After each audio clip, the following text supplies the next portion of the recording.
It's been a very bad 3 weeks for me, and I didn't think it could get any worse, but I was wrong. Very, very, very wrong. It all started when I went in for my annual physical.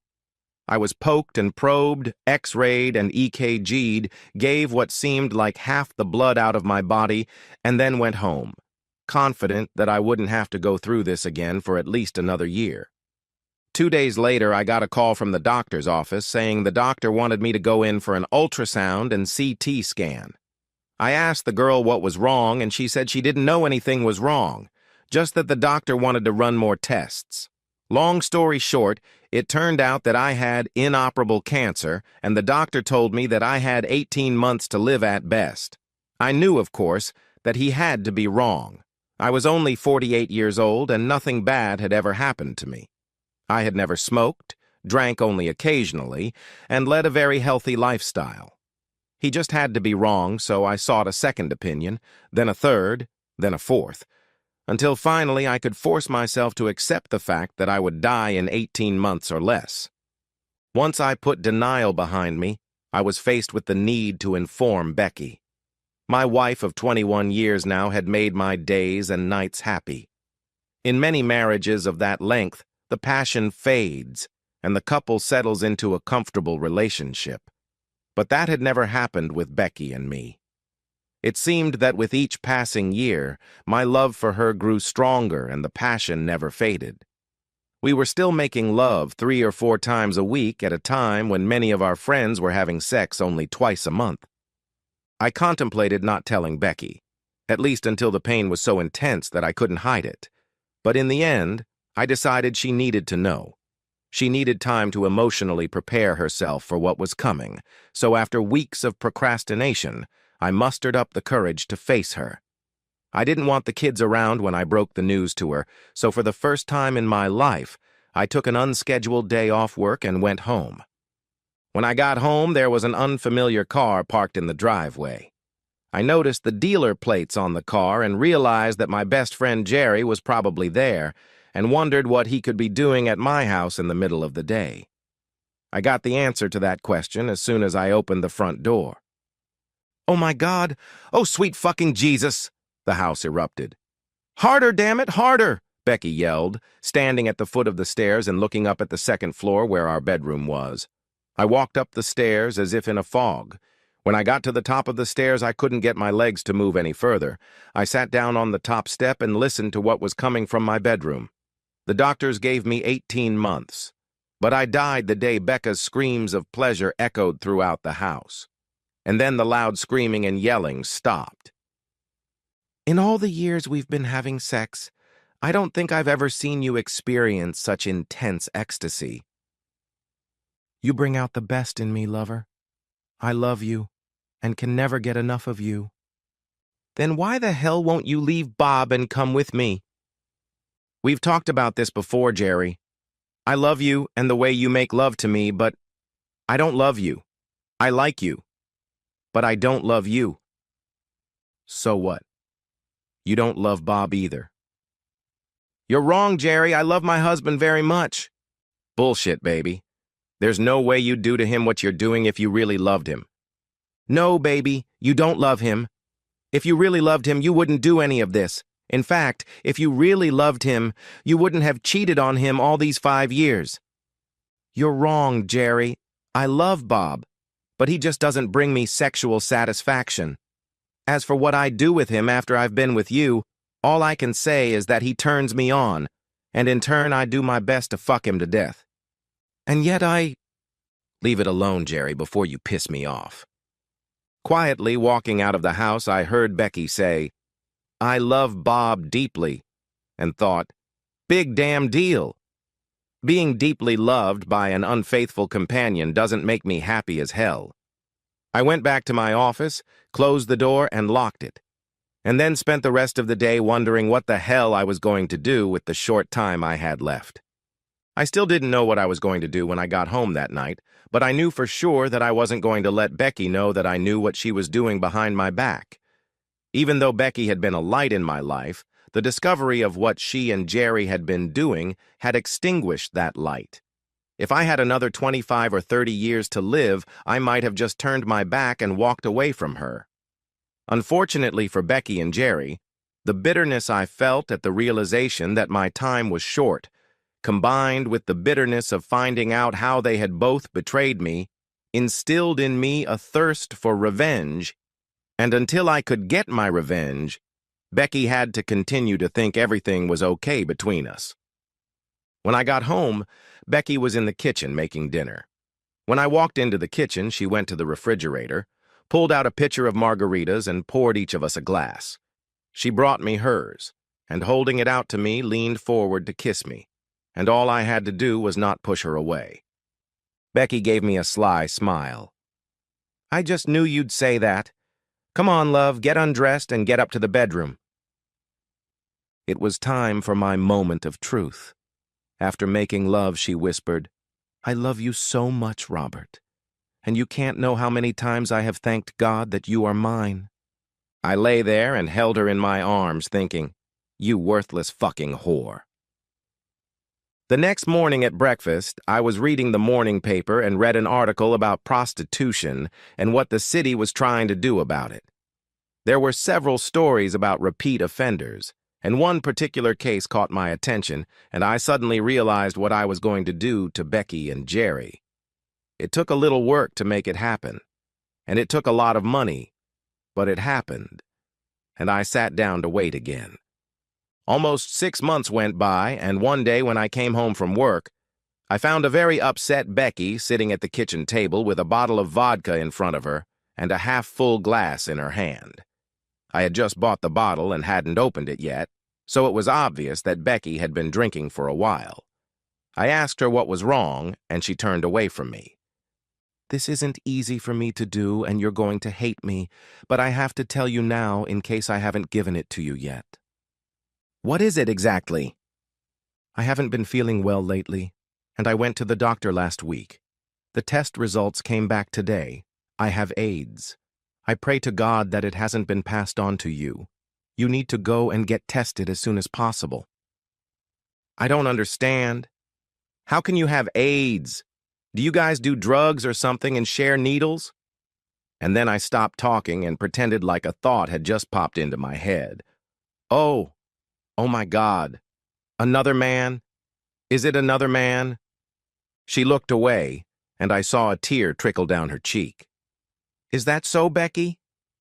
You cheated on me with another man?" She sobbed loudly, got up, and ran out of the room. If she had turned around, she would have seen me standing there with a smile on my face. I gave her a few minutes and then followed her. She was lying on the bed crying, and I sat on the floor and leaned my back against the wall and waited.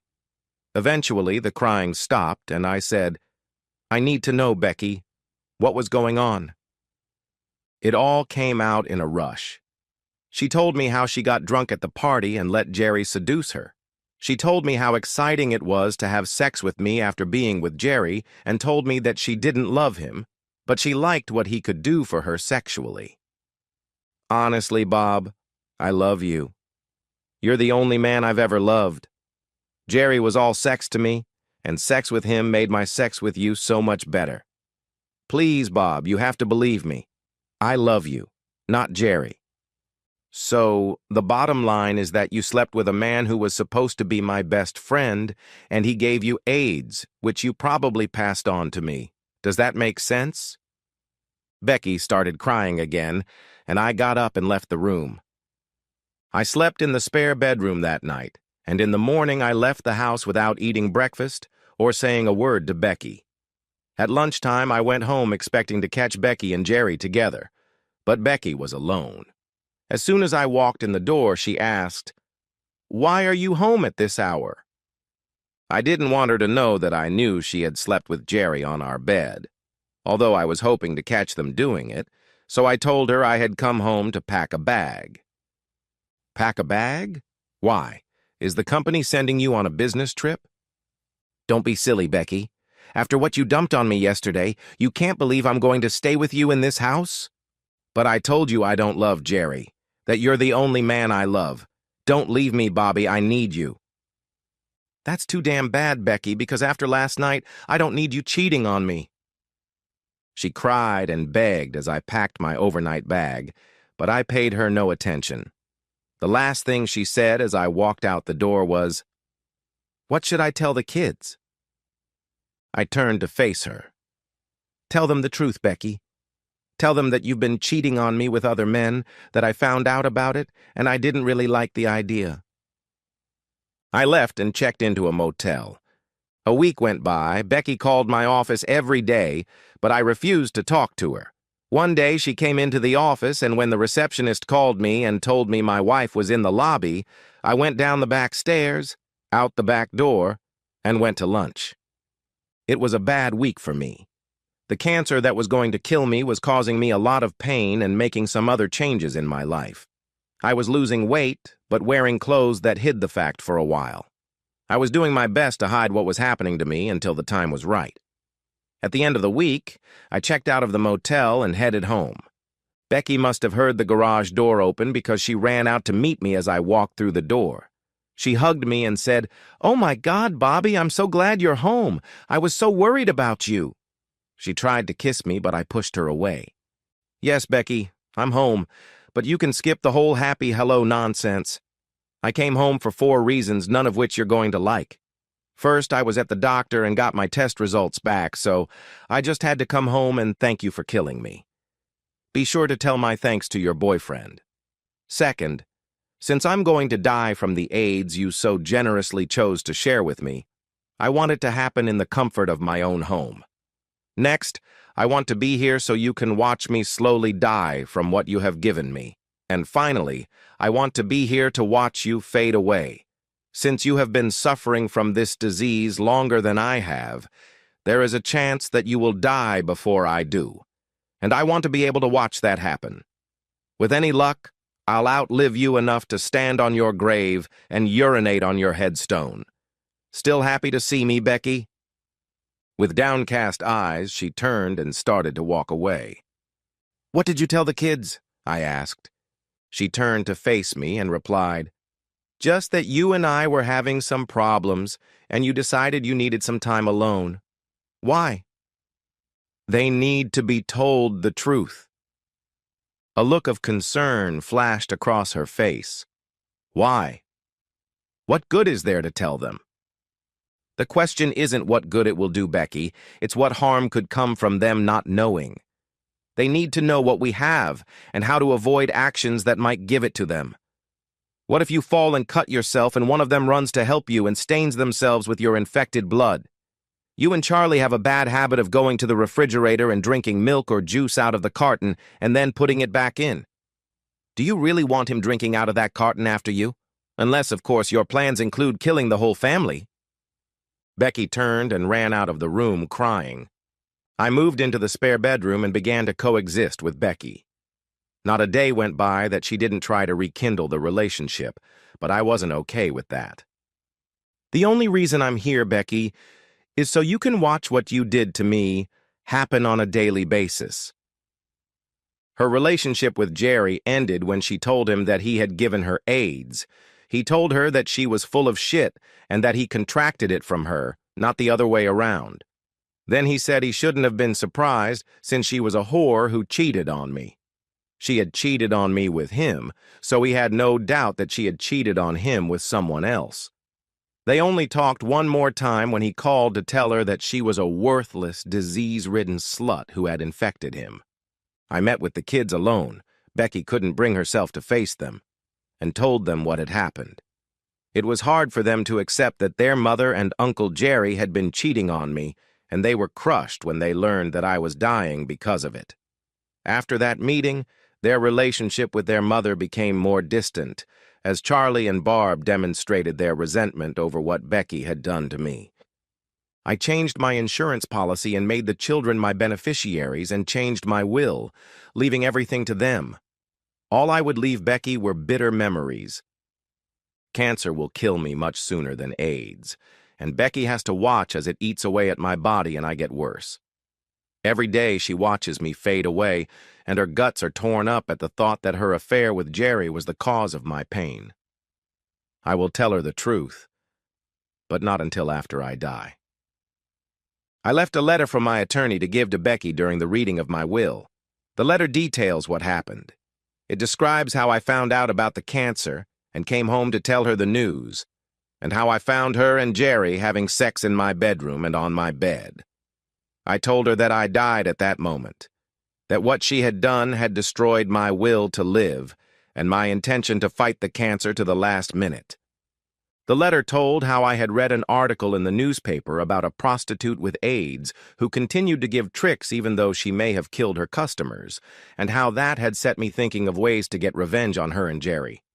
It told how I sought out a pimp and paid him $1,000 to set me up with an AIDS-stricken whore.